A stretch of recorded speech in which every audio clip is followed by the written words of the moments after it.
एक इंसान नरेशन देते हुए कहता है कि आपके हिसाब से ख्वाबों की कीमत क्या होनी चाहिए। मेरे हिसाब से ख्वाबों की कीमत जिंदगी से भी बढ़कर होती है। ऊपर वाले ने जिंदगी एक ही दी है और इस जीवन में अगर हमने सपने पूरे नहीं किए तो जिंदगी अधूरी रह जाएगी ना।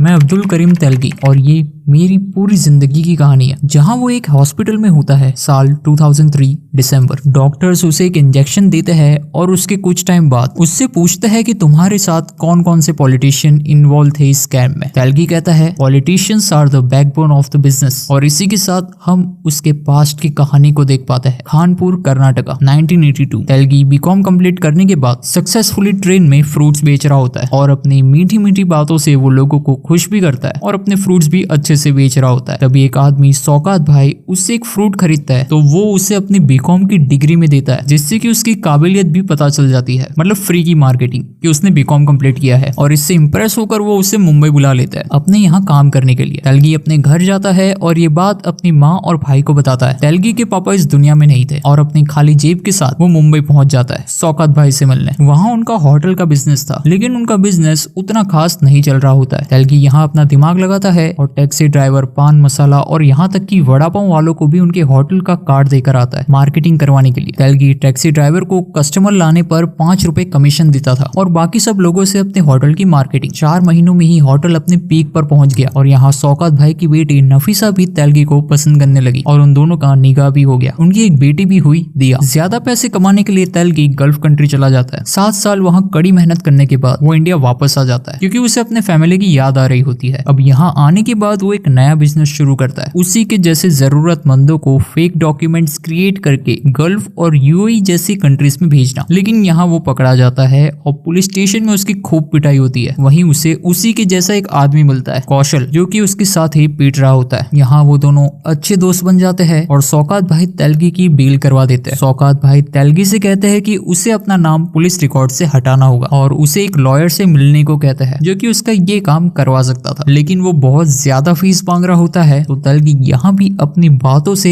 उसे ही अपने पैसे भरवाकर काम निकलवा लेता है, ये कहकर कि वो इस केस को जीत कर फेमस हो जाएगा और तेलगी अपने नेटवर्क का यूज करके उसे अच्छे खासे क्लाइंट्स भी दिलवा देगा। तेलगी का ये टैलेंट देखकर तो कौशल भी उससे बहुत इंप्रेस हो गया होता है और उससे अपना बिजनेस पार्टनर बना लेता है। यहाँ कौशल अपना बिजनेस मॉडल तेलगी को समझाता है। शेयर सर्टिफिकेट, जब भी कोई कंपनी बड़े अमाउंट में शेयर खरीदती है तो उसका शेयर सर्टिफिकेट इशू होता है। अब जब भी शेयर मार्केट में कोई शेयर खरीदता है तो ये शेयर सर्टिफिकेट उसे ट्रांसफर होता है, जिसके ऊपर एक स्टैंप लगाया जाता है और उस पर एक साइन करी जाती है। ये प्रोसेस सिर्फ 5 बार करी जा सकती थी, यानी कि 5 स्टैंप, जिसके बाद ये शेयर सर्टिफिकेट किसी काम के नहीं रहते, जिन्हें डेड शेयर सर्टिफिकेट कहा जाता है। और फिर नया शेयर सर्टिफिकेट क्रिएट किया जाता है। क्योंकि कंपनी को इन डेड शेयर सर्टिफिकेट की कोई जरूरत नहीं होती तो वो इसे गोडाउन में स्टोर करके रख देता है। यहाँ कौशल इन कंपनीज के क्लर्क के साथ मिलकर ये डेड शेयर सर्टिफिकेट अपने पास मंगवा लेता है और केमिकल्स की हेल्प से स्टैम्प को शेयर सर्टिफिकेट से अलग करता है और सिग्नेचर को भी हटा देता है, जिसके बाद वो बीएसई में जाकर इन स्टैम्प को कम प्राइस पर बेच देता है, जिससे कि वो महीने का 12 से 15 हजार तक कमा लेता है। अब वो तेलगी के साथ मिलकर इसका डबल कमाना चाहता था, लेकिन यहाँ डबल तो क्या, बीएसई पहुंचकर उसे पता चलता है कि कलकत्ता गैंग उससे कम प्राइस पर स्टैम्प को बेच रहे होता है। और यहाँ हम हर्षद मेहता का भी मेंशन सुन पाते हैं। अब तेलगी और कौशल मोनोपोली क्रिएट करने के लिए नुकसान पर स्टैम्प बेचने का प्लान बनाते हैं और बीएसई जैसी एक दूसरे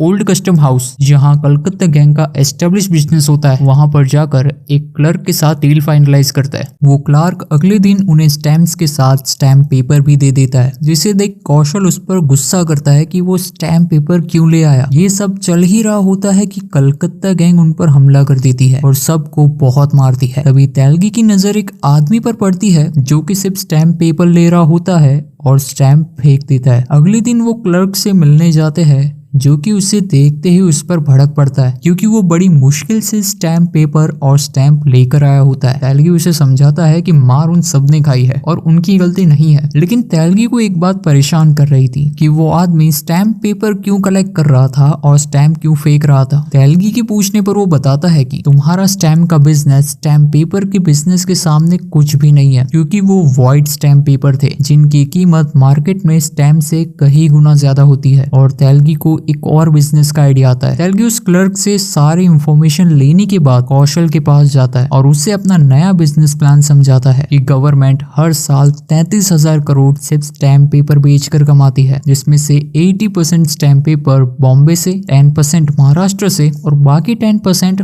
बाकी सब जगह से मिलाकर आता है। अगर वो सिर्फ बॉम्बे के स्टैम्प पेपर में 1% का हिस्सा ले लेता है तो भी वो 70 से 80 करोड़ रुपए कमा सकते थे। और इसी बिजनेस प्लान के साथ तेलगी और कौशल अपना नया बिजनेस शुरू करता है।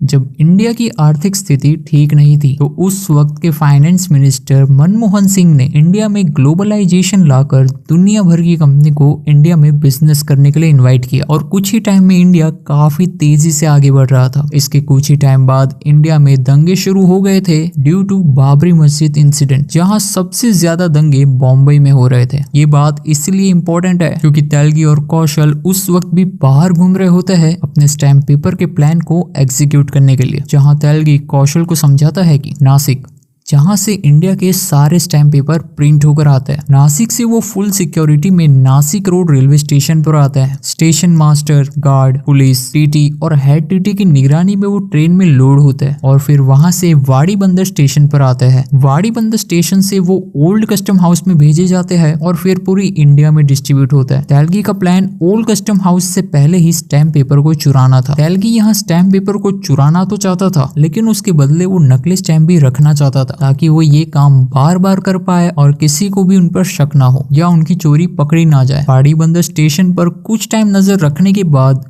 वो एक असिस्टेंट स्टेशन मास्टर को अपने प्लान में शामिल कर लेता है, जहां स्टेशन मास्टर ड्राइवर और गार्ड को संभाल लेगा और उन्हें एक सील भी बनाकर देगा। उन्होंने एक आर्ट डायरेक्टर की हेल्प से स्टैम्प पेपर का प्रिंटिंग प्लेट भी बनवा दिया था और एक चाचा से डील करके रात में उनकी प्रिंटिंग मशीन से नकली स्टैम्प पेपर की प्रिंटिंग भी शुरू कर दी थी। तभी कौशल से कहता है कि हम डायरेक्ट ये नकली स्टैम्प पेपर ही क्यों नहीं बेचते, क्योंकि उससे उनका काम भी इजी हो जाएगा और उन्हें असली स्टैम्प पेपर चुराने की जहमत भी नहीं करनी पड़ेगी। तब तेलगी उसे समझाता है कि अगर उन्होंने ये नकली स्टैम्प पेपर बेचे तो वो तुरंत ही पकड़े जाएंगे, और वहीं अगर वो ये नकली स्टैम्प पेपर को ट्रेन के असली स्टैम्प पेपर से एक्सचेंज कर देते हैं तो कुछ ही टाइम में वो पूरे इंडिया में डिस्ट्रीब्यूट हो जाएंगे। मतलब कि उन्हें पकड़ पाना लगभग इम्पॉसिबल हो जाएगा। ये बिल्कुल ही फर्जी मूवी की तरह है, लेकिन यहाँ कैच ये है कि नकली पैसे बनाकर असली पैसे उठा लो और नकली पैसों को ओरिजिनल मनी के साथ पूरे इंडिया में डिस्ट्रीब्यूट करवा दो। वाड़ी बंदर स्टेशन से कुछ टाइम पहले जब ट्रेन स्लो पड़ जाती है तब वो दोनों उस पर चढ़ जाते हैं और 6 मिनट में असली स्टैम्प पेपर को नकली स्टैम्प पेपर से बदलकर वो वाड़ी बंदर स्टेशन पर ट्रेन पहुंचने से पहले कूद जाते हैं और तेलगी का ये प्लान काम कर जाता है। लेकिन जब वो मार्केट में इसे बेचने निकलते हैं तब लॉयर उनसे सिर्फ 5 या 10 स्टैम्प पेपर ही खरीदता है, क्योंकि लॉयर का काम उतने स्टैम्प पेपर से हो जाता था। उन्होंने स्टैम्प पेपर चोरी करके अच्छा खासा स्टॉक तो जमा कर लिया होता है, मगर जब बेचने की बारी आती है तो वो कुछ ज्यादा बेच ही नहीं पा रहे थे। तेलगी और कौशल का प्रॉफिट सारी चीजें काट कर भी सिर्फ 35,000 हो रहा था, जो कि वो दोनों आधा आधा कर लेते हैं। मगर तेलगी यहाँ रुकने वाला नहीं था, वो बहुत बड़ी अमाउंट में स्टैम्प पेपर बेचना चाहता था। तभी उसका 1% वाला ड्रीम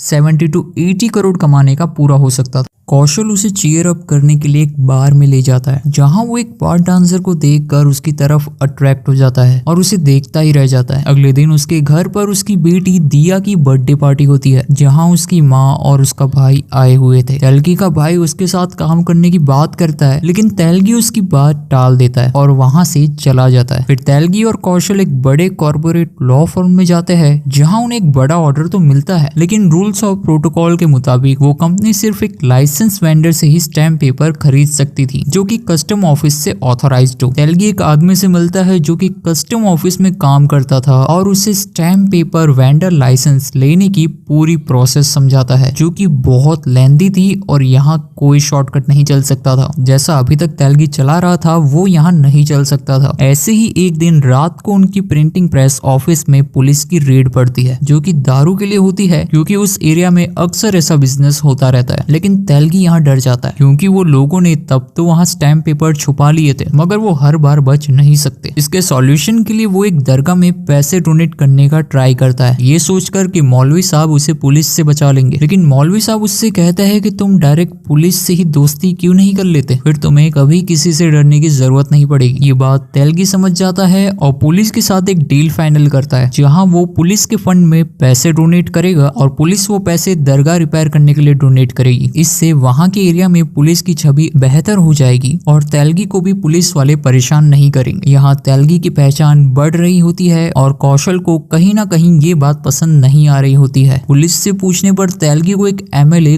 तुकाराम के बारे में पता चलता है, जो कि उसके स्टैम्प पेपर वेंडर लाइसेंस लेने में हेल्प कर सकता था। तेलगी ने तुकाराम के एनजीओ में काफी पैसे डोनेट किए, जिससे वो तुकाराम से मिल पाए और तुकाराम को भी अच्छे पैसे दिए ताकि वो उसे लाइसेंस दिलवा सके। लेकिन यहाँ भी उसकी कोई हेल्प नहीं हो पाती क्योंकि ओल्ड कस्टम ऑफिस का ऑफिसर कहता है कि पहले से ही 1500 एप्लीकेशंस पेंडिंग है, जिसमें से 800 तो खुद तुकाराम के हैं, मतलब कि उनके पार्टी के मेंबर्स के। और वहीं स्टैम्प पेपर बिजनेस में प्रॉफिट मार्जिन बहुत कम होता है। अब इतने जुगाड़ लगाने के बाद भी तेलगी को लाइसेंस नहीं मिल पाता। इस बात से कौशल उस पर बहुत गुस्सा करता है क्योंकि तेलगी ने ऑलरेडी उन दोनों के पैसे खर्च कर दिए थे और नाम भी सिर्फ तेलगी का हो रहा था और कौशल को तो कोई जान भी नहीं रहा था। इस बात से तेलगी और कौशल का झगड़ा हो जाता है और कौशल तेलगी को बहुत मारता है। तेलगी भी कौशल को खरी खोटी सुनाता है कि वो यहाँ पर बस उसके पैसे खा रहा है बिना कुछ काम किए। सारा आइडिया उसका है, सारा प्लान उसका है, सारा एग्जीक्यूशन उसका है और कौशल का स्टेटस इसलिए नहीं बन पा रहा क्योंकि वो बेवकूफ है। ये बात कौशल को पसंद नहीं आती और वो वहां से चला जाता है।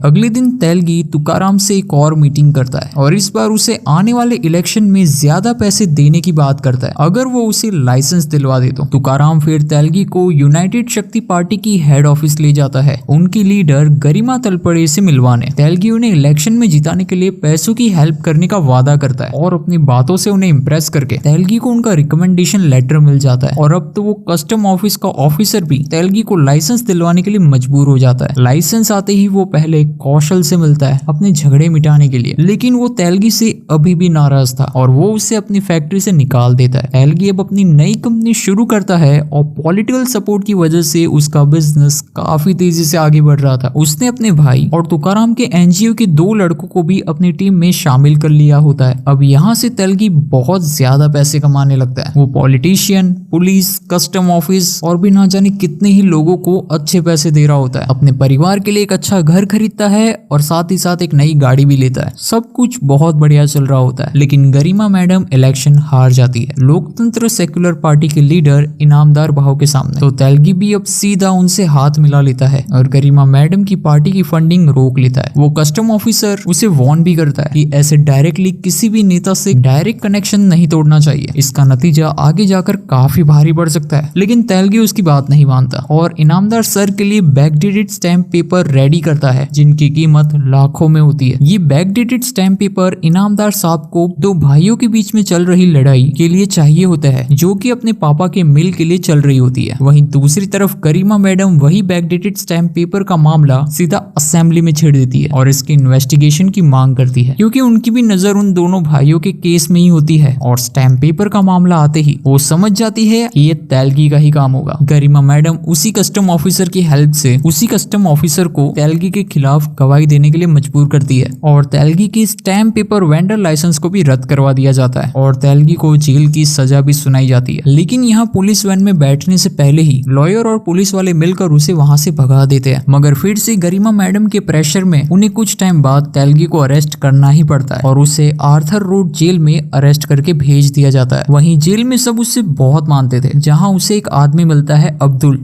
एक मैकेनिक है और वो तेलगी की हेल्प करता है जब तेलगी बेहोश हो जाता है। तेलगी को जेल में डायबिटीज हो गई होती है स्ट्रेस की वजह से, लेकिन अब्दुल उसे नासिक में एक नए बिजनेस के लिए इनवाइट करता है, बिल्कुल वैसे ही जैसे कौशल ने उसे अपने बिजनेस के लिए इनवाइट किया था जेल में। क्योंकि अब्दुल कुछ टाइम में ही जेल से बाहर आने वाला होता है तो वो तेलगी को अपना नंबर और अपना कॉइन देता है ताकि तेलगी उसे भूल ना जाए। सच में जेल में बिजनेस अपॉर्चुनिटीज बहुत ज्यादा है। खैर कुछ टाइम बाद शौकत भाई तेलगी की बेल करवा देता है और उसे दिया और नफीसा से दूर रहने को कहते हैं। यहाँ तक कि वो तेलगी को नफीसा को को 3 तलाक कहने को भी बोल देता है, क्योंकि उन्हें अब तेलगी पर भरोसा नहीं रहा। लेकिन तेलगी उनकी बात नहीं मानता और नफीसा और दिया को फिर से अपने घर ले आता है। अब तेलगी का लाइसेंस तो वापस मिलने से रहा, तो वो अपने भाई को अपनी अम्मी के पास खानपुर भेज देता है और अपना बिजनेस परमानेंटली शट डाउन कर लेता है। कुछ टाइम बाद तेलगी को अब्दुल की याद आती है और वो उससे मिलने नासिक चला जाता है, जहाँ अब्दुल उसे भापत और छात्रे से मिलवाता है, जो कि नासिक प्रेस में ही काम करते हैं। दरअसल नासिक प्रेस में ही इंडिया के सारे स्टैम्प पेपर क्रिएट होते हैं और जब उनकी प्रिंटिंग मशीन खराब हो जाती है तो उसे डिसमेंटल करके अलग अलग कंपनीज को बीडिंग करके सेल कर दिया जाता है। मगर अब्दुल का प्लान ये नहीं है। दरअसल भापर और छात्रे वहाँ स्टैम्प की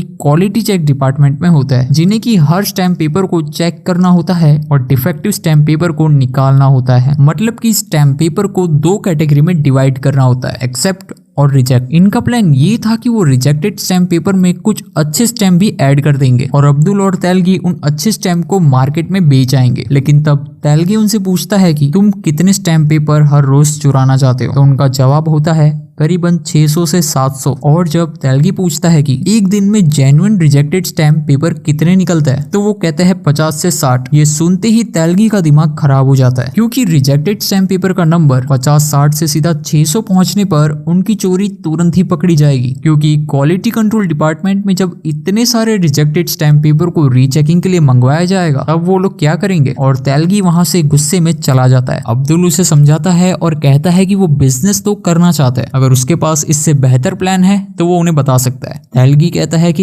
इतनी बड़ी चोरी हर रोज करने के लिए उन्हें वहां के सीनियर ऑफिसर को अपने टीम में शामिल करना होगा। अब्दुल फिर उसे मधुसूदन मिश्रा के बारे में बताता है, लेकिन वो बहुत ही सख्त किस्म का आदमी होता है और उसे कई बार कई लोगों ने करप्ट करने की कोशिश की, लेकिन आज तक इसमें कोई भी कामयाब नहीं हो पाया। तभी तेलगी का ध्यान प्रिंटिंग मशीन पर पड़ता है, जो कि ऑक्शन के लिए आई होती है, और तेलगी यहाँ मधुसूदन को अपने टीम में शामिल करने से कैंसिल कर देता है और एक नया प्लान बनाता है।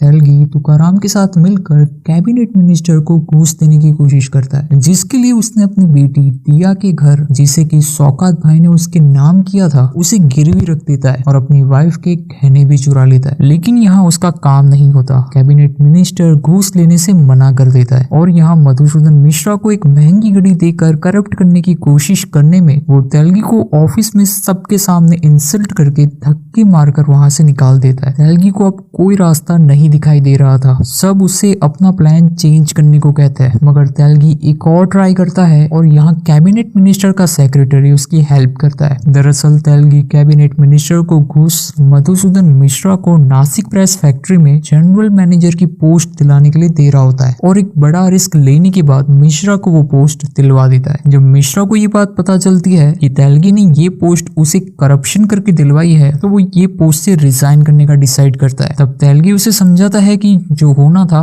वो हो चुका है, अब वो जनरल मैनेजर है और अब रिजाइन करके वो कुछ भी हासिल नहीं कर सकता था, लेकिन वो उसके साथ मिलकर आगे जरूर बढ़ सकता था। मिश्रा भी कुछ टाइम सोचने के बाद तेलगी के प्लान में शामिल हो जाता है। अब तेलगी, मिश्रा और भापत मिलकर एक अच्छी खासी प्रिंटिंग मशीन को खराब डिक्लेयर कर देता है और छात्री की हेल्प से जब उसी मशीन के पार्ट्स का ऑक्शन होता है, तो वो अपने ही मेंबर्स को अलग अलग कंपनीज असाइन कर सबसे हाईएस्ट बिड उनकी दिलवा देता है, ताकि सारे मशीन के पार्ट्स उनकी कंपनी को ही मिले। जहां तेलगी ने प्लेट का भी इंतजाम कर लिया होता है। दरअसल जो प्लेट स्टैम्प पेपर बनाने में यूज होता है वो स्टैंडर्डाइज होता है, मतलब कि उसे कॉपी नहीं किया जा सकता था और डिसमेंटल करते टाइम उन्हें डिस्ट्रॉय कर दिया जाता है। मगर मिश्रा की हेल्प से वो प्लेट को चेंज करवा देता है और एक खाली प्लेट को उसकी जगह रखवा देता है डिस्ट्रॉय करने के लिए। अब ये सारे पार्ट्स असेंबली के लिए मुंबई आते हैं, मगर प्लेट्स अभी भी मिश्रा ने नहीं भिजवाए होते हैं। तेलगी और अब्दुल के पूछने पर मिश्रा और भी पैसों की डिमांड करता है। तब तेलगी उसे अपनी वाइफ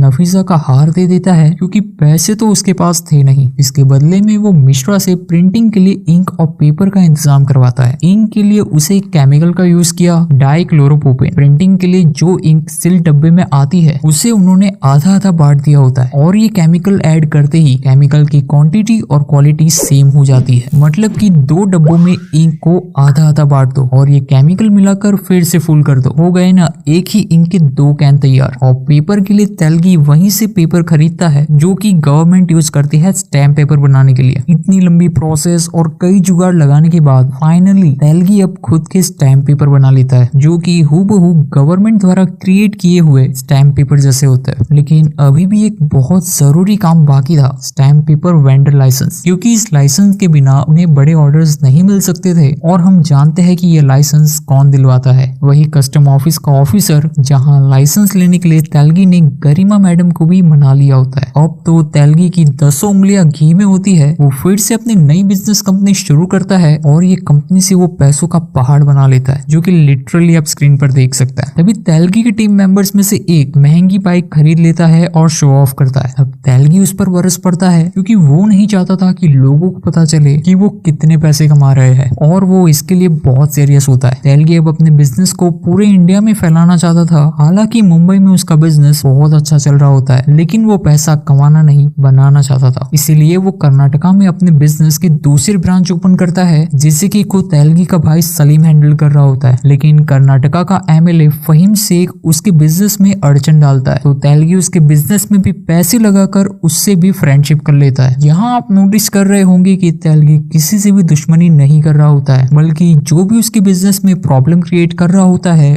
उसे ही वो अपने बिजनेस में शामिल कर लेता है। यही बात वो सलीम को समझाता है और उससे कहता है कि पॉलिटिशियन के सपोर्ट के लिए कुछ पैसों को पब्लिक में बांटना सीखो ताकि उसे पब्लिक सपोर्ट मिले, और पब्लिक सपोर्ट है तो पुलिस और पॉलिटिशियन खुद में खुद साथ देंगे। सलीम भी यही करता है। वहीं तेलगी अपनी अम्मी के लिए कानपुर में सबसे बड़ा घर बनवाता है, और ये वही आदमी है जो बाइक खरीदने पर लोगों को तमाचे मारता है। ये नहीं है शो ऑफ। खैर, तेलगी की कंपनी में एक एम्प्लॉय उन्हें बताता है कि मार्केट 2 चीजों से चलता है, पहला है डिमांड और दूसरा सप्लाई। उनकी कंपनी अब और ग्रो नहीं कर सकती थी क्योंकि स्टैम्प पेपर की डिमांड ही नहीं है, तो सप्लाई बढ़ाकर क्या ही कर लेंगे, क्योंकि सप्लाई तो खुद गवर्नमेंट करती है तो उसे तो रोका नहीं जा सकता। लेकिन वो एम्प्लॉय ये नहीं जानता था कि तेलगी ये भी करवा सकता है, जिसके लिए वो मिश्रा से मिलता है और उसे टेम्पररीली प्रिंटिंग मशीन को मेंटेनेंस में डालने को कहता है। मिश्रा ये सुनते ही उस पर बरस पड़ता है और उसे गाली देना शुरू कर देता है, क्योंकि ये एक बहुत बड़ा स्टेप है, क्योंकि इससे पूरे देश में स्टैम्प पेपर की सप्लाई ही रुक जाएगी। तेलगी मिश्रा को कहता है कि उसे सिर्फ ये एक बार ही करना है। एक बार मार्केट में स्टैम्प पेपर की डिमांड बढ़ जाए और लोगों का ध्यान तेलगी के स्टैम्प पेपर पर आए, फिर तो वो तेलगी से ही स्टैम्प पेपर खरीदेंगे। उसके बाद वो प्रिंटिंग मशीन्स को फिर से शुरू करवा सकता है।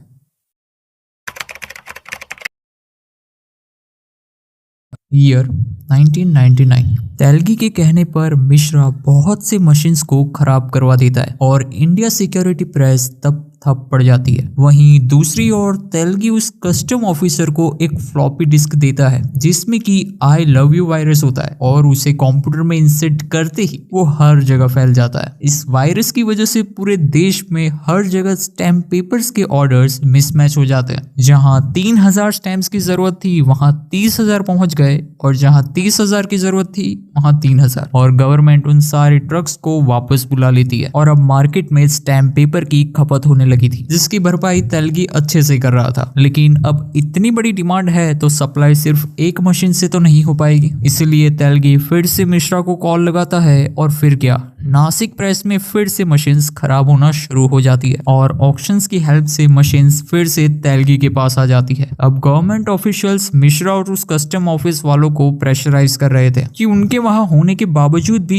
इतनी प्रॉब्लम्स कैसे हो रही है। वहीं तेलगी अपने भाई सलीम को पॉलिटिक्स में उतार चुका होता है। दूसरी तरफ पुलिस से भी अपने रिश्ते अच्छे बना कर रखे होते हैं। एसीपी, डीसीपी सब उसके दोस्त होते हैं। तुकाराम के एनजीओ के 2 लड़के सुबेन और सुलेमान, जो कि तेलगी के साथ शुरुआत से काम कर रहे होते हैं, उसमें से सुलेमान अब तेलगी के इन्वेंट्री में कुछ स्टैम्प्स चुरा कर दूसरी पार्टीज को बेच रहा होता है। तेलगी को ये बात पता चलते ही वो पहले तो उसे समझाता है, लेकिन जब वो नहीं मानता और तेलगी को ये सुनाने लगता है कि तुम जब खुद भी चोरी करते हो तो दूसरों को इसकी सलाह क्यों देते हो? ये सुनकर वो सुलेमान को बहुत मारता है और शायद उसके हाथ पैर भी तोड़ देता है। अब ये सब चीजों की वजह से उसकी डायबिटीज बढ़ने लगती है, स्ट्रेस की वजह से। तभी इलेक्शन में एक नई पार्टी पावर में आती है और वो तेलगी की फैक्ट्री में तोड़फोड़ कर देती है, जो कि खुद पुलिस वालों की हेल्प से हुआ होता है। मगर तेलगी उसी पार्टी के लीडर जादव से पार्टनरशिप कर लेता है और जादव उसे अपना गोडाउन देता है अपना बिजनेस करने के लिए। जयंत उससे पूछता है कि हम ऐसे 50 गोडाउन खरीद सकते हैं, तो फिर जादव के गोडाउन में काम करने की क्या जरूरत है? तब तेलगी उसे कहता है हमें चूहा बनकर रहना है। लोगों को ये कभी भी पता नहीं चलना चाहिए कि हम कितने पैसे कमा सकते हैं। सबको वही लगता है कि वो एक छोटा मोटा बिजनेसमैन है। और वहीं जादव के गोडाउन में काम करने से पहले तो खुद जादव उन्हें परेशान नहीं करेगा और दूसरा कि पुलिस से भी प्रोटेक्शन मिल जाएगी। फिर से तेलगी ने सबको अपने साथ कर लिया होता है सिवाय सुलेमान के। खैर, अब अपनी जीत को सेलिब्रेट करने तेलगी और जयंत क्लब में होते हैं और तेलगी अभी भी उसी बार डांसर को देख रहा होता है जिससे कि वो पहले भी अट्रैक्ट हो गया होता है और यहाँ वो उस पर पैसे उड़ाता है। तभी वहां बैठी एक और पार्टी उसी लड़की पर पैसे उड़ाना शुरू करती है। तेलगी के पैसे खत्म हो जाते हैं और वो आदमी उस लड़की पर पैसे उड़ाता रहता है और तेलगी पर हंसने लगता है। जयंत ये सब कुछ देख रहा था और वो तेलगी को वहां से ले जाने की कोशिश करता है, मगर तेलगी नहीं मानता और तेलगी सिर्फ एक फोन घुमाता है और हम जानते ही है कि आगे क्या होगा। लाइन वाइज पैसों से भरी प्लेट्स आने लगती है जो कि तेलगी उसी आदमी के सामने बार डांसर पर उड़ाने लगता है और तेलगी पैसे उड़ाते ही जाता है। ये देखकर सब दंग रह जाते हैं क्योंकि तेलगी रुकने का नाम ही नहीं ले रहा होता है। वो पैसे उड़ाते ही जाता है, उड़ाते ही जाता है, उड़ाते ही जाता है। तेलगी ने पूरे बार को पैसों से भर दिया होता है और वो आदमी भी शर्मिंदा होकर वहां से चला जाता है। मगर असली कहानी तो अब शुरू होगी। अगले दिन तेलगी होटल रूम में उठता है जहाँ वो बार डांसर भी उसके साथ होती है। वो फ्रेश होने के लिए जा ही रहा होता है कि उस पर फोन आना शुरू हो जाते हैं। Politician, police, business partner, office worker, जिन जिन लोगों ने भी तेलगी के साथ काम किया होता है, हर कोई तेलगी को फोन पे फोन कर रहा होता है क्योंकि तेलगी का ये कारनामा पेपर में छप गया होता है कि उसने बार डांसर पर 90 लाख से ज्यादा उड़ा दिए होते हैं, वो भी सिर्फ एक रात में। और तेलगी यहाँ अब चूहा नहीं रहा, अब वो सबकी नजर में आ गया है और अब सारे भूखे जानवर उससे अपना हिस्सा लेने आ रहे हैं।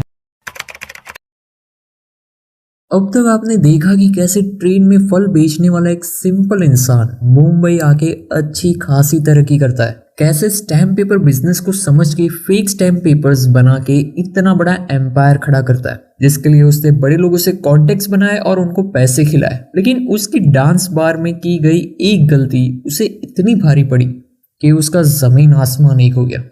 एपिसोड की स्टार्टिंग होती है कर्नाटका 2001 से, जहां एक डाकू ने उस वक्त के सुपरस्टार जीवराम को किडनैप कर लिया होता है। इससे गुस्सा होकर उसके फैंस ने शहर भर में दंगे शुरू करवा दिए होते हैं और सब डिमांड कर रहे थे कि जीवराम को जल्द से जल्द वापस लाया जाए। लेकिन उस डाकू ने जीवराम को छोड़ने के बदले में 15 करोड़ रुपए डिमांड किए थे, जो कि एक काफी बड़ी रकम थी उस वक्त के हिसाब से भी, और आज के टाइम से भी ये कोई छोटी रकम नहीं है। सारे पॉलिटिशियंस और पुलिस वाले यही डिस्कस कर रहे थे कि जीवराम को कैसे छुड़ाया जाए। वहीं दूसरी तरफ मुंबई में जेके तेलगी से कहता है कि अब हम चूहा बनकर नहीं रह सकते और हमें कोई तरीका ढूंढ निकालना पड़ेगा ताकि ये लोग फिर से हमारे कंट्रोल में रहे, क्योंकि अब सारे पॉलिटिशियंस, पुलिस और भी दूसरे लोग लालची बन गए थे। अब्दुल डिसाइड करता है कि सबके साथ नए से हिसाब करना पड़ेगा। अब्दुल सबके साथ नए से हिसाब शुरू करता है, उनके अमाउंट डिसाइड करके। लेकिन अब्दुल इस बार कॉल पर जो भी अमाउंट डिसाइड करता है उन्हें देते टाइम वो सब कुछ रिकॉर्ड कर लेता है और ये सारी रिकॉर्डिंग्स बैंक के लॉकर में रखवा देता है। वो ये इसलिए करता है क्योंकि आगे कोई प्रॉब्लम हुई तो सारी रिकॉर्डिंग्स उसके काम आ सकती है। और अब्दुल की डांस बार वाली बात कर्नाटका तक पहुंच गई होती है और वहां से फहीम शेख उससे तुरंत वहां पहुंचने को कहता है। वहां पहुंचने के बाद शेख उससे 15 करोड़ रुपए मांगता है सुपरस्टार जीवराम को उस डाकू से छुड़ाने के लिए, क्योंकि शेख ऐसा करता है तो कर्नाटका में उसकी पावर और भी बढ़ जाएगी, जिसका फायदा वो कहता है कि तेलगी को भी देगा। तब तेलगी कहता है कि वो पैसे देने को तो तैयार है, बस उसे उसके बदले में उसके भाई को मिनिस्ट्री में सीट दिलवानी होगी। लेकिन शेख ये बात नहीं मानता और तेलगी वहां से चला जाता है। शेख का सीनियर उसे बताता है कि अगर शेख को मिनिस्ट्री मिनिस्ट्री चाहिए तो अब्दुल को मनाना होगा। अब्दुल अब अपनी वाइफ नफीसा से मिलने जाता है जो कि उस पर बहुत गुस्सा होती है। अब्दुल उससे रात को बात करने की कोशिश करता है लेकिन वो बात भी नहीं करती। अगले दिन जब अब्दुल सुबह उठता है तब वो नफीसा और उसकी बेटी को देख नहीं पाता क्योंकि वो लोग उसे छोड़कर जा चुके थे। यहाँ शेख का सीनियर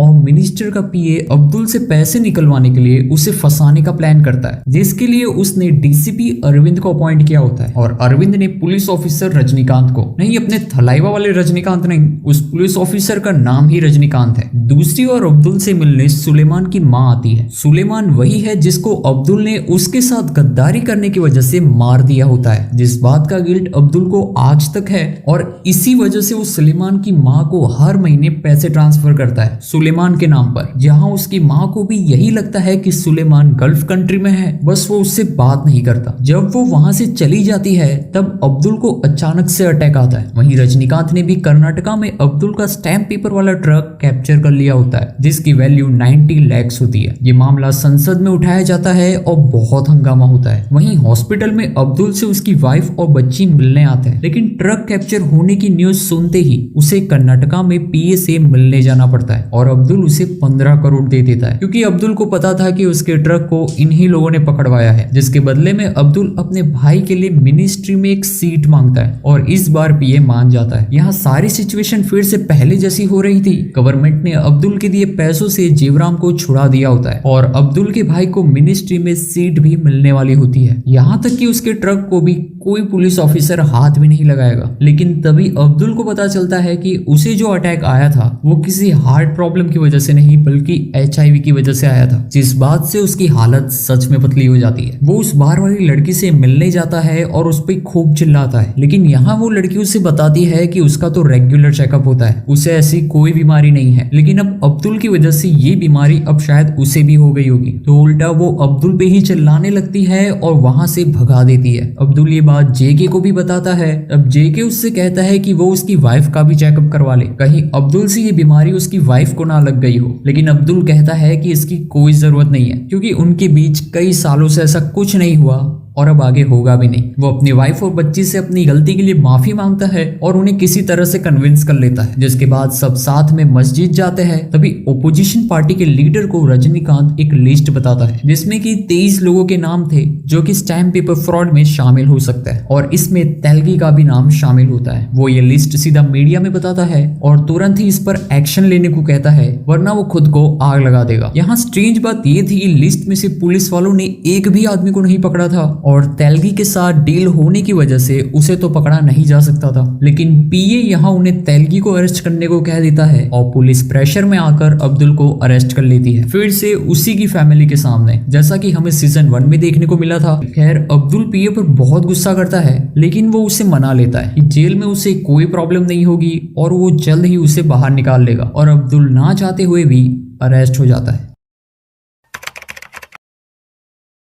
एपिसोड 7 एक्सप्लेनेशन आगे बढ़ने से पहले आपको बता दूं कि यहाँ से ये स्टोरी बिल्कुल ही डिफरेंट चलने वाली है, जहां अब स्टोरी में इन्वेस्टिगेशन, कोर्ट रूम ड्रामा और पॉलिटिक्स पर ज्यादा फोकस किया जाएगा, ना कि अब्दुल के स्टैम्प पेपर बिजनेस को बढ़ाने के लिए या ग्रो करने के लिए।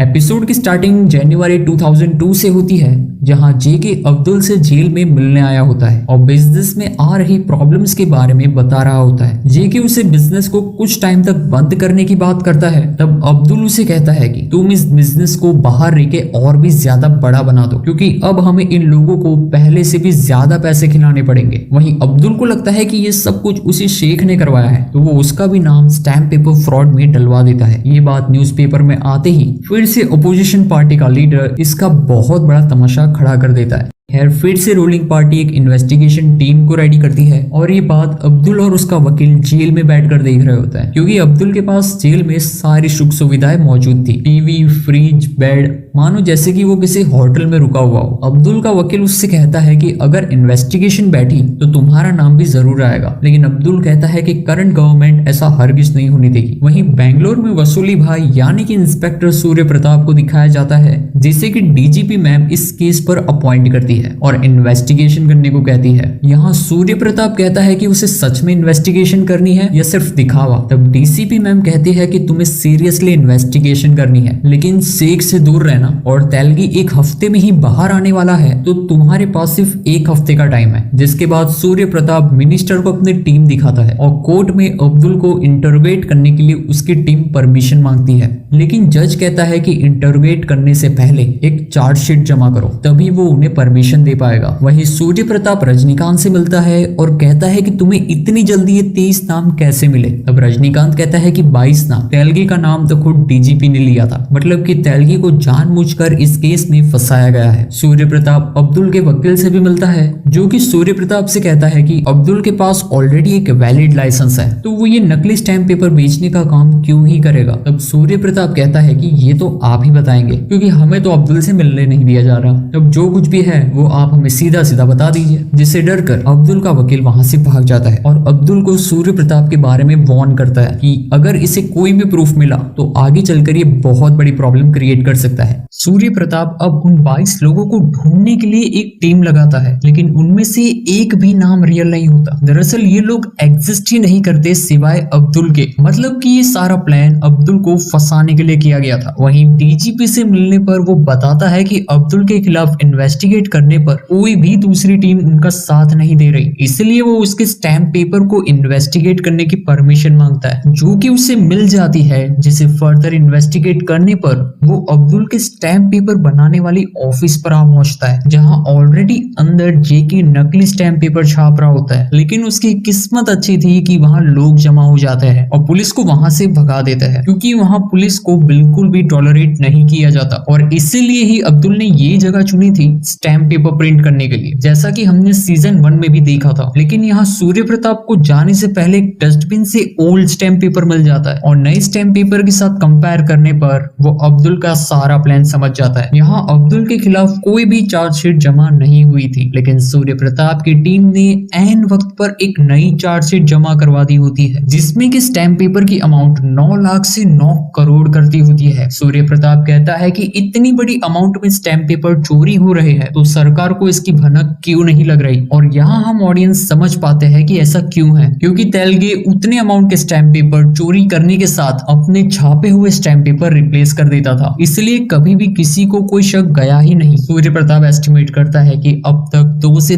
3 हजार करोड़ के स्टैम्प पेपर पूरे इंडिया में फैल गए हों। ये सब सुनकर तो अब्दुल और उसके वकील की दोनों की हालत खराब हो जाती है और फाइनली अब्दुल की बेल कैंसिल कर दी जाती है। अब्दुल इस बार भी पीए पर बहुत गुस्सा करता है, लेकिन फिर से पीए उसे मना लेता है कि वो जल्द ही उसे बाहर ला देगा। अब्दुल ऑलरेडी 3 महीनों से जेल में था और अब फिर से ना जाने उसे कितने टाइम तक जेल में रहना पड़े, इसलिए वो मुंबई पुलिस से कांटेक्ट करता है जिसे कि रिकॉर्ड कर लिया जाता है और सूर्य प्रताप ये रिकॉर्डिंग मिनिस्टर को दिखा देता है। वहां मिनिस्टर का पीए उस फाइल को मुंबई संसद में भेज देता है और अब मुंबई संसद में भी बवाल शुरू हो जाता है इस स्कैम को लेकर। यहाँ मुंबई की गवर्नमेंट कहीं ये स्कैम में उनका भी नाम ना आ जाए, इसलिए वो अब्दुल को पुणे शिफ्ट करने को कहती है, जहां हम पुलिस कमिश्नर जगदीश सूरी को देख पाते हैं, जिसे कि मुंबई की रूलिंग गवर्नमेंट अब्दुल का केस टेक ओवर करने को कहती है। लेडी ऑफिसर हलानी अब्दुल को कन्विंस करने आती है कि वो पुणे जेल में शिफ्ट हो जाए और जादव से फोन पर बात करने के बाद अब्दुल मान जाता है। यहाँ हलानी अब्दुल से कहकर कुछ स्टैम्प पेपर मुंबई पुलिस के हाथों पकड़वा देती है, जिसके चलते ये केस मुंबई पुलिस के पास आता है और अब्दुल ये न्यूज मुस्कुराते हुए देखता है। अब्दुल को कॉल आता है कि उसकी कस्टडी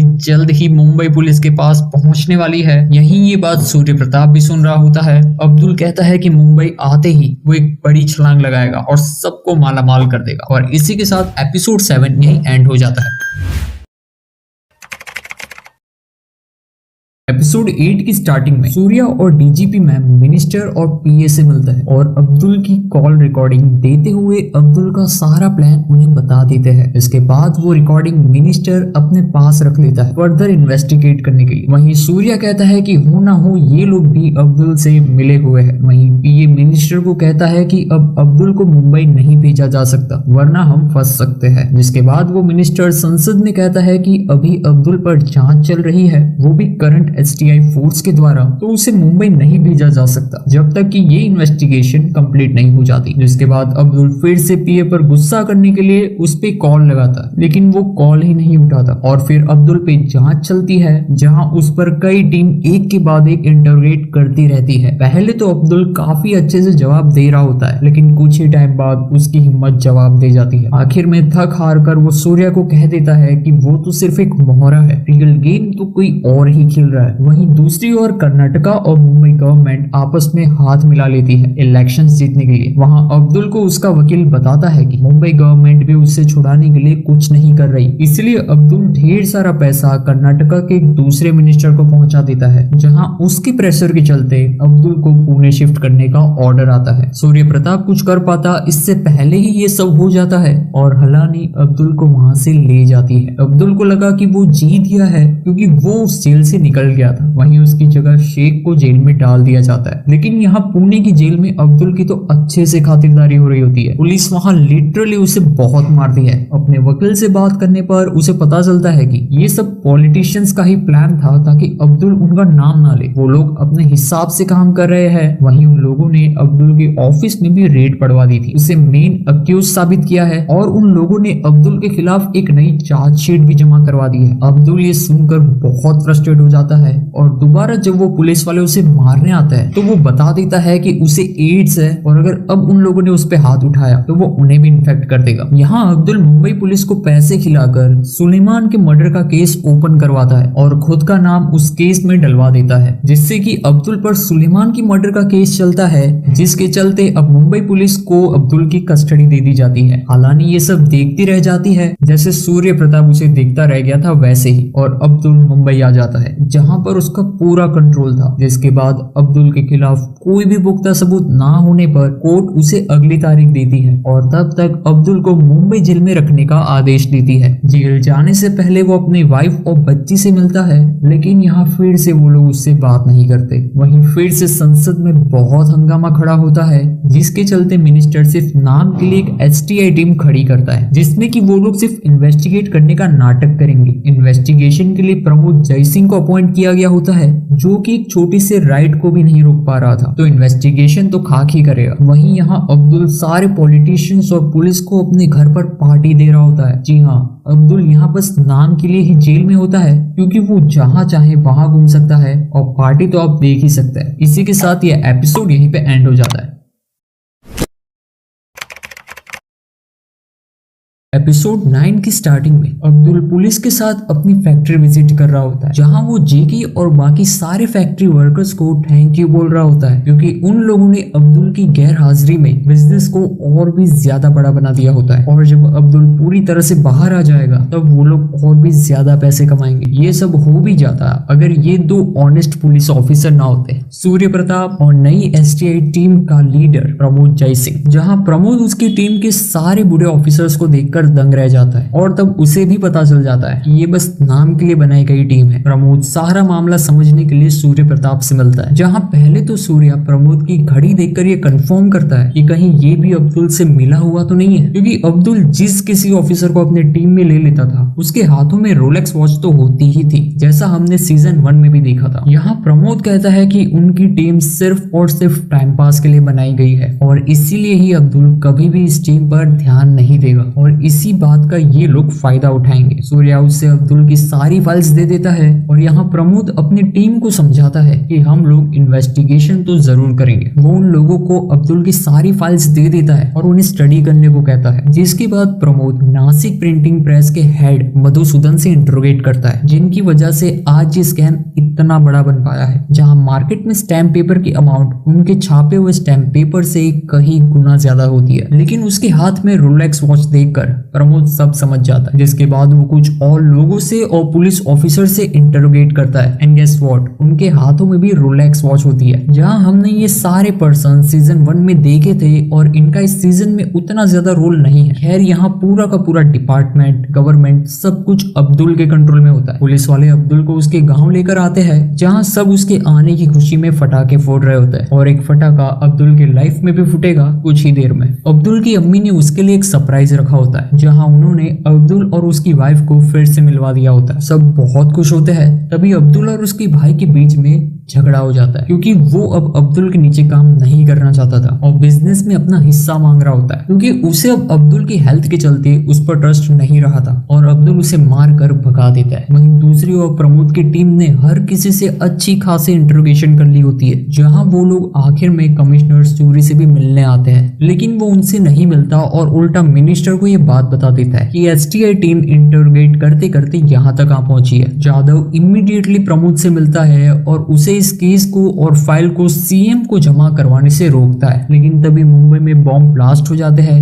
जिसके चलते मीडिया का सारा ध्यान अब्दुल से हट जाता है और सब लोग चैन की सांस लेते हैं। सूर्या और प्रमोद अब ये तय नहीं कर पा रहे होते हैं कि वो क्या करें, क्योंकि वो लोग मिनिस्टर और कमिश्नर को तो ब्लैकमेल नहीं कर सकते ना केस पर काम करने के लिए, या फिर कर सकता है। तो यहाँ उन लोगों ने जब अब्दुल अपने फ्लैट में सब लोगों को पार्टी दे रहा होता है, उसे उठा लेता है। मुंबई पुलिस की हालत खराब हो जाती है और वो उन दोनों से रिक्वेस्ट करता है कि ये सब मीडिया में आए उससे पहले अब्दुल को उन्हें सौंप दिया जाए। कमिश्नर खुद उन दोनों से रिक्वेस्ट करने आता है, लेकिन वो अब्दुल के बदले में 2 डिमांड रखता है। नंबर 1, अब्दुल के साथ जितने भी पुलिस ऑफिसर और डिपार्टमेंट के लोग शामिल थे उन लोगों को तुरंत सस्पेंड कर दिया जाए। नंबर 2, अब्दुल को कर्नाटका जेल में शिफ्ट किया जाए, क्योंकि वो ऑलरेडी उसे कर्नाटका भेज चुका है। वहीं उन लोगों ने अब्दुल के फाइल की कॉपी एक न्यूज रिपोर्टर को भेज दी होती है और कमिश्नर सूरी के साथ जब वो इंटरव्यू लेता है तब वो ये फाइल डायरेक्ट लाइव ऑडियंस को दिखा देता है, जिसके चलते फिर से संसद में बहुत बड़ा हंगामा खड़ा हो जाता है, जहां उस फाइल में जिन भी पुलिस और मिनिस्टर का नाम होता है उसे रेजिग्नेशन देने की बात हो रही होती है। वहीं जाधव ने भी अब्दुल के गोडाउन में रेड पड़वा दी होती है, जिसमें से 2000 करोड़ के स्टैम्प पेपर बरामद होते हैं। क्योंकि अब ये स्कैम पूरी तरह से पब्लिक हो गया होता है तो हर कोई अपनी इमेज बचाने में लगा होता है। यही सिचुएशन जेके और अब्दुल का वकील अब्दुल को बता रहे होते हैं, लेकिन अब्दुल एकदम चिल होता है और उसके मुस्कुराते ही ये एपिसोड यहीं एंड हो जाता है।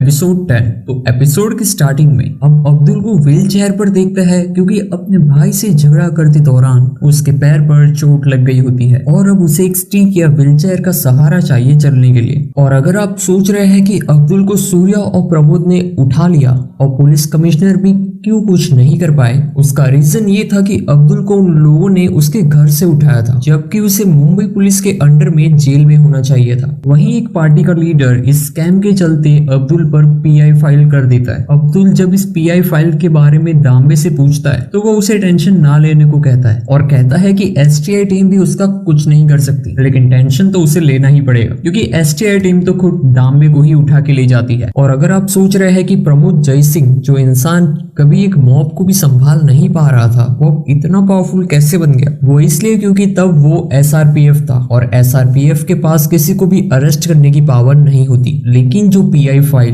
रजिस्टर हुई थी उसकी वजह से कोर्ट ने प्रमोद जयसिंह के इन्वेस्टिगेशन टीम को कंप्लीट पावर मिल गई थी और अब वो किसी को भी अरेस्ट कर सकता था जो कि केस में इन्वॉल्व हो। और अगर आप अब तक प्रमोद जयसिंह को नहीं पहचान पाए हैं तो आपको बता दूं कि ये भोजपुरी इंडस्ट्री के एक बहुत बड़े एक्टर निरहुआ है। तो हमारे निरहुआ यानी कि प्रमोद जयसिंह एक एक करके मुंबई और कर्नाटका के सारे मेंबर्स को उठाने लगते हैं जो भी इस स्कैम में शामिल थे। अब्दुल का वकील कामले उससे कहता है कि अब वो कुछ भी नहीं कर सकता, क्योंकि स्कैम पूरी तरह से बाहर आ गया है। अगर पॉलिटिकल सपोर्ट मिलेगा तो ही अब्दुल बाहर आ पाएगा, जो कि उसे नहीं मिल रहा। वहीं अब्दुल से सच निकलवाने के लिए डीजीपी और सूर्य प्रताप नार्कोटिक टेस्ट करवाने को कहता है। सूर्य प्रताप को नार्कोटिक टेस्ट के लिए परमिशन मिल जाती है, जिसके बाद हम अब्दुल की अम्मी को देखते हैं जो कि अब्दुल को उससे मिलने को कहती है। लेकिन अब्दुल चाहकर भी ऐसा नहीं कर सकता, क्योंकि अब वो रियली में जेल में ही था और अब वो जहाँ चाहे वहाँ पहले की तरह नहीं घूम सकता। और ऐसे ही टाइम बीतता जाता है। जाधव की पॉलिटिकल पार्टी इलेक्शन जीत जाती है और अब्दुल के नार्कोटिक टेस्ट हो रहे होते हैं। ये वही सीन है जो हमने एपिसोड 1 की स्टार्टिंग में देखा था, जहां अब्दुल ने सारे पॉलिटिशियंस और पुलिस वालों के नाम ले लिए होते हैं जो भी स्कैम में उसके साथी थे। अब्दुल ने ऐसा इसलिए भी किया होता है ताकि वो लोग प्रेशर में आकर अब उसे बाहर निकाले। लेकिन फिर से टाइम बीत जाता है 2005 और अब्दुल अभी भी जेल में ही होता है। उसकी अम्मी की उसकी राह देखते देखते डेथ हो जाती है। अब्दुल उनकी कब्र पर आखिरी बार मिलने आता है,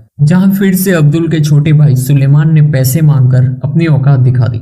और अब्दुल ने उसे फिर से मारकर भगा दिया। यहाँ उसी पीए और कुछ मिनिस्टर्स ने मिलकर अब्दुल के खिलाफ 20 स्टेट में पीआई फाइल करवा दी होती है, जिसके चलते करंट एसटीआई टीम को खारिज कर दिया जाता है और एक नई सीटीआई टीम क्रिएट करी जाती है। मींस की स्टेट टीम को हटाकर सेंट्रल टीम क्रिएट करी जाती है ताकि अब्दुल अपना मुंह बंद रखे और सीटीआई टीम में नए मेंबर्स होंगे तो उन्हें भी ये लोग अपनी टीम में शामिल कर लेंगे। टाइम और आगे बढ़ता है 2007। अब्दुल जेल में ही होता है और कामले उससे कहता है सेटलमेंट करने के लिए, जिसपे कि अब्दुल भी मान जाता है और बाहर निकलते वक्त वो अपनी वाइफ नफीसा से मिलता है, जिसकी हालत भी अच्छी नहीं होती क्योंकि स्कैम में फैमिली मेंबर्स को भी कई बार इंटरोगेशन के लिए लाया जाता है। नफीसा अब्दुल से रिक्वेस्ट करती है कि वो उसकी बेटी पर तो स्कैम का असर ना पड़ने दे, वो उसे उसके सारे क्राइम खुद कन्फेस करने को कहती है ताकि वो और उसकी बेटी एक नॉर्मल लाइफ जी पाए। अब्दुल बहुत रोता है और आखिर में एक फैसला करता है, सुप्रीम कोर्ट में अपने स्कैम के रिलेटेड सारे क्राइम कन्फेस कर लेता है, लेकिन वो किसी भी और पॉलिटिशियन या पुलिस वाले का नाम नहीं लेता ताकि उसकी वाइफ और बेटी पर कोई खतरा ना आए। सब ये देखकर सरप्राइज्ड रह जाते हैं कि अब्दुल ने सारा इल्जाम खुद पर क्यों ले लिया, जिसके बाद फाइनली उसे 13 साल की जेल हो जाती है। सुप्रीम कोर्ट ने अब्दुल के छापे हुए सारे स्टैम्प पेपर को लीगल कर दिया होता है क्योंकि इतनी बड़ी अमाउंट में स्टैम्प पेपर को अब बदला नहीं जा सकता। जेके और बाकी सब लोगों ने अपने खिलाफ जो भी सबूत थे उन्हें मिटा दिया होता है और सब अब्दुल के इस फैसले की कदर भी करते हैं। अब्दुल ने वो कॉल रिकॉर्डिंग्स भी डिस्ट्रॉय कर दी होती है जो कि उसने बैंक के लॉकर में छुपा कर रखी थी।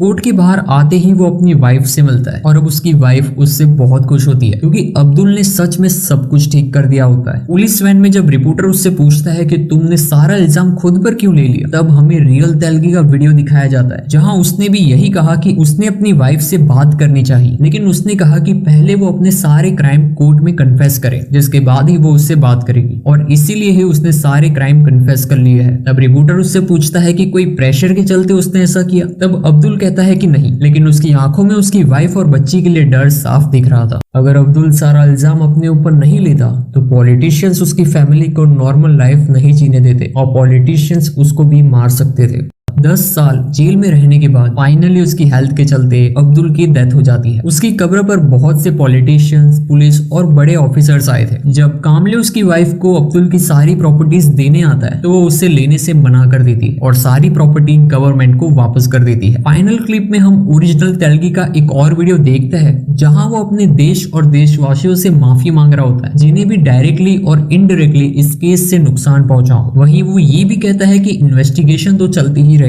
और सब लोगों का नाम धीरे धीरे ही सही बाहर जरूर आएगा क्योंकि ये टीम उन्हें छोड़ेगी नहीं। फाइनली वो कहता है कि स्कैम तो ब्रिटिशर्स के टाइम से होते आए हैं और आगे भी होते ही आएंगे, बिजनेस वही रहेगा, सिर्फ आदमी बदल जाएगा। और फाइनली यहाँ ये सीरीज एंड हो जाती है। सीरीज बढ़िया है और सारे एक्टर्स की परफॉर्मेंस भी, और बस हमें ऐसे ही सीरीज को सपोर्ट करना है ताकि हमें आगे और भी ऐसे अच्छे कंटेंट्स देखने को मिले और हम आगे भी ऐसे और भी कई मूवीज और सीरीज का एक्सप्लेनेशन लेकर आने वाले हैं जो कि इंटरेस्टिंग और कुछ नए कॉन्सेप्ट्स पर बेस्ड हो। तो उसे देखने के लिए चैनल को सब्सक्राइब और बेल नोटिफिकेशन ऑन जरूर कर लेना। मिलते हैं अगले वीडियो में। Thank you for watching.